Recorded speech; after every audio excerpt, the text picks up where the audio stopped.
Gabi, another day, another video na naman tayo. So after nga pumasok ni Iper at pagbalik ko nga ng bahay ay pinaliguan ko na nga agad si Seth kasi napakabaho na niya. Minsan nga every other day ko siya pinapaliguan or every after 2 days mga ganon. So ayan, after nga maligo, ito siya at naglalaro ng ping-pong ball ni Kuya Iper. And dahil nga naglaro, abay, nakatulog ang bata.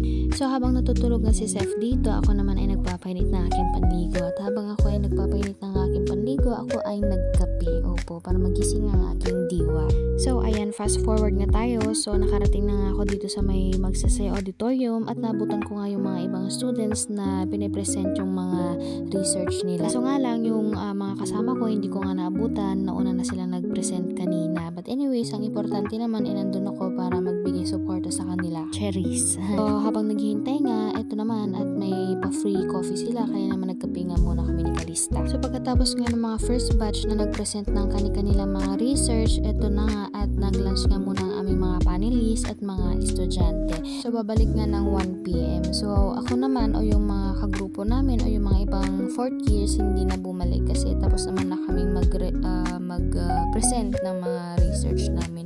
So fast forward nga, nandito kami sa main ni Kath at sinamahan ko siya mag-process ng kanyang student loan at nilibre nga niya ako dito ng ice cream. Thank you! Pagkatapos nga namin mag-ice cream ni Kath, dumaan kami dito sa may Chongsan Bazaar kasi may hinahanap siyang facial wash. Kaso nga lang, wala dito. Pero nakabili naman siya ng ibang stuff na kailangan niya. Pagkatapos nga namin bumili dito, umuwi na rin kami kasi super antok na talaga ako dahil nga sa mga nakaraang duty, yung oras ng duty namin 11:07, 3 to 11, kaya parang nasira talaga yung aking sleep pattern. So ayan, fast forward nga tayo, nakauwi na nga ako at nakasalubong ko nga itong si Iper na naglalaro sa labas. So pag uwi ko nga, nandito na naman si Seth at ayan. Sige.